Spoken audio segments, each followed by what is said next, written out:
എന്തിനാ മോളെ നീ നിൻ്റെ നഗ്ന ഫോട്ടോ അവൻ അയച്ചു കൊടുത്തത്?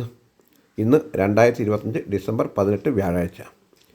ചിന്തകൾ യാഥാർത്ഥ്യങ്ങൾ നമ്പർ 2593 ഏവർക്കും സ്നേഹത്തോടെ സ്വാഗതം. ദൈവ തിരുനാമത്തിന് മഹത്വമുണ്ടാകുമാറാകട്ടെ. കൊടകിലുള്ള അളിയൻ സുഖമില്ലാതെ ചികിത്സയ്ക്ക് വേണ്ടി മക്കളുടെ കൂടെ ബാംഗ്ലൂർ ആണ്. ഇപ്പോൾ ബാംഗ്ലൂർ ബാപ്റ്റിസ്റ്റ് ഹോസ്പിറ്റൽ ICUവിലാണ് എന്നറിഞ്ഞിട്ടാണ് ഞാൻ അവിടെ വരെ പോയത്. എന്നെപ്പോലെ നിങ്ങളും ജീവിതത്തിൽ പ്രാരാബ്ധങ്ങളാൽ ഓട്ടത്തിൽ ആയിരിക്കുമല്ലോ. എങ്ങനെയാണ് ഈ അതിജീവിതകൾ ഉണ്ടാകുന്നത് എന്ന് ഈ ബാംഗ്ലൂർ യാത്രയിലും ഞാൻ മനസ്സിലാക്കി. എൻ്റെ തൊട്ടടുത്തുണ്ടായിരുന്ന സീറ്റുകളിൽ ബാംഗ്ലൂരിൽ നേഴ്സിംഗ് പഠിക്കുന്ന കുട്ടികളും കേരളം കാണാൻ വരുന്ന മഹാരാഷ്ട്രക്കാരായ ചെറുപ്പക്കാരും ഒക്കെ ഉണ്ടായിരുന്നു. അച്ചടക്കമായാണ് ഞങ്ങൾ യാത്ര തുടങ്ങിയത്. കുറച്ച് കഴിഞ്ഞപ്പോൾ ഈ പെൺകുട്ടികൾ എഴുന്നേറ്റ് പോയി. പിന്നീട് അങ്ങോട്ടും ഇങ്ങോട്ടുമൊക്കെ അതും ഇതും കുറച്ചുകൊണ്ടൊക്കെ നടക്കുന്നുണ്ടായിരുന്നു. കുറേ ദൂരം പിന്നിട്ടപ്പോൾ ഇവരിൽ ഒരാളെ ഞാൻ കണ്ടത് അപ്പുറത്തുള്ള ഒരു സീറ്റിൽ ഒപ്പം പഠിക്കുന്നതോ അതോ പരിചയത്തിലുള്ളതോ ആയ ഒരു പയ്യൻ്റെ കൂടെ മാന്യമായി ഇരുന്ന് മൊബൈലിൽ എന്തൊക്കെ കണ്ടുകൊണ്ടിരിക്കുന്നതാണ്. ഇവിടെയാണ് പ്രശ്നം. പ്രായം പ്രണയത്തിന് കൊതിക്കുന്ന നന്നേ ചെറുപ്പം. ഹോർമോൺ ചേഞ്ചുകളുടെ സമയം. അവരുടെ സൗഹൃദം മാന്യമല്ല എന്ന് ഞാൻ പറയുന്നില്ല. പക്ഷേ പിന്നീട് വരുന്ന പോലീസ് കേസുകളും മറ്റും കേൾക്കുമ്പോൾ വല്ലാത്ത പേടി തോന്നുന്നു. കഴിഞ്ഞ ദിവസം ഞാനൊരു വാർത്ത കണ്ടു. 17 വയസ്സുള്ള ഒരു പെൺകുട്ടിയെ ഒരു ചെറുക്കൻ വല്ലാതെ ഉപദ്രവിക്കുന്നു. കേസിന് പിന്നിലെ ചരിത്രം വളരെ ലളിതം. ഇവർ തമ്മിൽ സുഹൃത്തുക്കളായിരുന്നു. ഒരുമിച്ച് പല കാര്യങ്ങൾ സംസാരിക്കാൻ സമയം കിട്ടിയിരുന്നു. ആ കൂട്ടത്തിൽ അവൻ ഇവളുടെ നഗ്ന ഫോട്ടോ ആവശ്യപ്പെട്ടു. ഇവിടെ നിങ്ങൾ ഒരു കാര്യം ശ്രദ്ധിക്കണം. അവൻ നിർബന്ധിച്ച് ഇവളെ ബലാത്കാരം ചെയ്ത് നഗ്ന ഫോട്ടോ എടുത്തിട്ടില്ല. സൗഹൃദത്തിൻ്റെ പേരിൽ അവന് അവളുടെ നഗ്ന ഫോട്ടോ അയച്ചു കൊടുത്തു. ആരാണ് ഈ അവൾ? എനിക്ക് അവളുടെ പ്രായമറിയാം, 17 വയസ്സ്. പേരറിയില്ല. അതുകൊണ്ട് നിങ്ങൾ അവളെ വിളിക്കുന്ന പേര്, അല്ലെങ്കിൽ നമ്മുടെ ഗവൺമെൻറ് അവൾക്ക് ഇട്ടുകൊടുത്ത് നമ്മെക്കൊണ്ട് നിർബന്ധമായി വിളിപ്പിക്കുന്ന ആ പേര് എനിക്കുമറിയാം. അതിജീവിത. അന്ന് അവൾ സുഹൃത്തായിരുന്നു. സ്വന്തം നഗ്ന ഫോട്ടോകൾ അയച്ചു കൊടുക്കാനുള്ള സൗഹൃദം ഉണ്ടായിരുന്നു. ദിവസങ്ങൾ ആഴ്ചകളായി മാസങ്ങളായി തുടങ്ങിയതേ ഉള്ളൂ. ഇന്ന് അവൾ ഭൂമിയിലില്ല. ആ അതിജീവിത മരിച്ചു. അല്ല, ആത്മഹത്യ ചെയ്തു. ലക്ഷ്യബോധം എന്ന ഒന്നില്ലാത്ത ഈ ഉപരിപഠനം എന്തിനാണ് നമ്മുടെ മക്കൾക്ക് എന്ന് മാതാപിതാക്കൾ അറിയും? എൻ്റെ സുഹൃത്തേ, നിനക്ക് എത്ര മക്കളുണ്ട്? നിൻ്റെ മക്കളിൽ എത്ര പേർക്ക് ലക്ഷ്യബോധമുണ്ട്? നിങ്ങൾ അവർക്ക് ആദ്യം കൊടുക്കേണ്ടത് വിദ്യാഭ്യാസമല്ല, ലക്ഷ്യബോധമാണ്. വളർച്ചയിലുണ്ടാകുന്ന ഹോർമോൺ ചേഞ്ചും അനുബന്ധ കാര്യങ്ങളുമാണ്. ഇതെല്ലാം മക്കൾ പഠിച്ചു എന്ന് ഉറപ്പുണ്ടെങ്കിൽ മാത്രമേ മക്കളെ ഉപരിപഠനത്തിന് വിടാവൂ. അല്ലെങ്കിൽ നിങ്ങൾ കടം വാങ്ങി പഠിക്കാൻ വിട്ട മക്കൾ വീട്ടിലുമില്ല, നാട്ടിലുമില്ല, നരകത്തിലെത്തിയെന്ന വാർത്ത കേട്ടിട്ട് നിങ്ങൾക്ക് എന്ത് ഗുണം? ഇന്ന് എത്രയോ മാതാപിതാക്കളാണ് ആറ്റുനോറ്റു വളർത്തി വലുതാക്കിയ മക്കൾ അകാലത്തിൽ ആത്മഹത്യ ചെയ്ത് ഇല്ലാതെയായ ദുഃഖത്തിൽ വിങ്ങി കഴിയുന്നത്. പറഞ്ഞു കൊടുക്കേണ്ട സമയത്തേ പറഞ്ഞു കൊടുത്തുകൊണ്ടേയിരിക്കണം.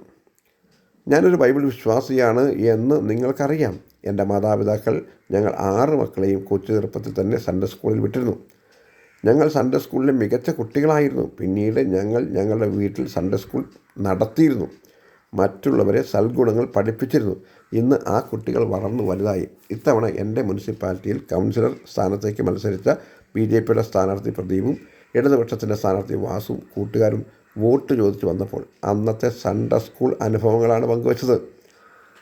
ഇന്ന് നമ്മുടെ വീടുകളിലെ വേദോപദേശ പഠനങ്ങൾ അന്യം നിന്നുപോയി. നമ്മുടെ മക്കളെപ്പോലും നമ്മൾ പഠിപ്പിക്കുന്നില്ല. അതുകൊണ്ടാണ് കാതിലും കഴുത്തിലും ഒന്നുമിടാത്ത നമ്മളിൽ ചിലരുടെ മക്കൾ ഇന്ന് മറ്റു കുട്ടികളെപ്പോലെ അതിജീവിതകളാകുന്നത്. എന്താണ് സൺഡേ സ്കൂൾ എന്ന് സൺഡേ സ്കൂൾ നടത്തുന്നവർക്ക് പോലും ഇന്നറിയില്ല. 6 വയസ്സ് മുതൽ തിയോളജി സിലബസ് ഉണ്ടാക്കി ആ കുട്ടികളുടെ ഉള്ളിൽ കുത്തിക്കയറ്റി 7-ാം വയസ്സിൽ രക്ഷിക്കപ്പെടുത്താൻ ഉത്സാഹിക്കുന്ന ഉത്സാഹമല്ല സൺഡേ സ്കൂൾ. സൺഡേ സ്കൂളിൽ കുട്ടികളെ പഠിക്കേണ്ടത് നീതിബോധമാണ്. ബൈബിളിൽ ധാരാളം നീതിബോധമുണ്ട്. ഇന്ന് സൺഡേ സ്കൂൾ പഠിപ്പിക്കുന്നവർക്ക് പോലും നീതിബോധമില്ല എന്ന് ഞാൻ പറഞ്ഞാൽ നിങ്ങൾ എനിക്കെതിരെ വാളെടുക്കും. സുഹൃത്തേ, നീ നിൻ്റെ വീട്ടിൽ ആദ്യം നീതിബോധം കാണിച്ചു കൊടുക്കുക. ക്ഷമ എന്താണെന്ന് പഠിപ്പിക്കുക. നിങ്ങൾ സൺഡേ സ്കൂൾ പഠിപ്പിക്കുന്ന നിങ്ങളുടെ കുട്ടികളോടെങ്കിലും അല്പം മാന്യമായി പെരുമാറൂ. നിങ്ങളുടെ കുട്ടികളുടെ മാതാപിതാക്കളോട് നീതിബോധത്തോടെ പെരുമാറുക.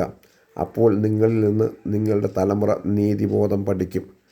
ബൈബിളിലെ സദൃശവാക്യങ്ങൾ 11:27 നന്മയ്ക്കായി ഉത്സാഹിക്കുന്നവൻ രഞ്ജന സമ്പാദിക്കുന്നു, തിന്മയെ തിരയുന്നവനോ അത് തന്നെ കിട്ടും. ഒന്നുകൂടെ വായിക്കുകയാണ്.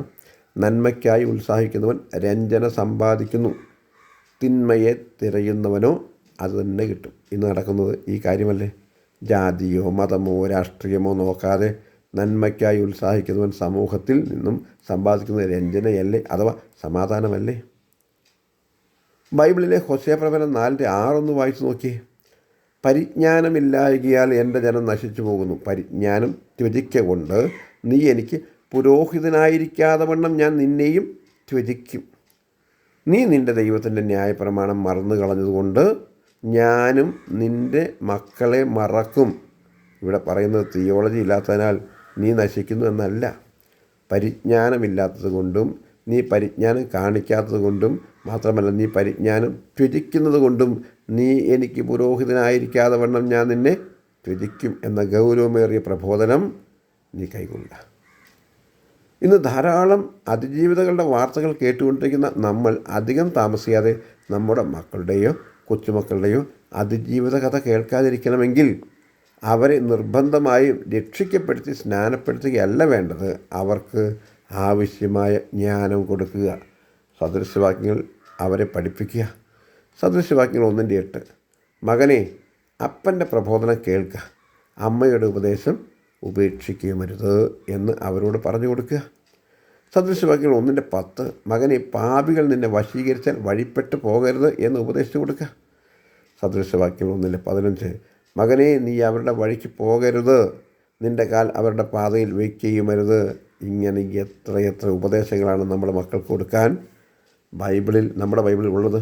ഈ ഉപദേശമല്ലേ നമ്മൾ സൺഡേ സ്കൂളിൽ പഠിക്കേണ്ടതും പഠിപ്പിക്കേണ്ടതും? ഇത് തിയോളജി അല്ലല്ലോ. ഇത് പഠിക്കാത്ത ഏത് തിയോളജിയിലും സഭയിലും സമൂഹത്തിലും ഉണ്ടായിട്ട് കാര്യമില്ല. അതിജീവിതകൾ വർദ്ധിക്കും എന്ന് മാത്രം എന്ന് നിങ്ങളുടെ കൂട്ടുസഹോദരൻഷിപ്പ് കൊടുക്കണം. ഞങ്ങളുടെ വാട്സപ്പ് നമ്പർ ഒരിക്കൽ കൂടെ പറയട്ടെ: 9605581081. എല്ലാവർക്കും നല്ലൊരു ദിവസം കൂടെ ഞങ്ങൾ ആശംസിക്കുന്നു. ദൈവം നിങ്ങളെല്ലാവരെയും അനുഗ്രഹിക്കട്ടെ എന്ന് ആത്മാർത്ഥമായിട്ട് പ്രാർത്ഥിക്കുന്നു. Thank you.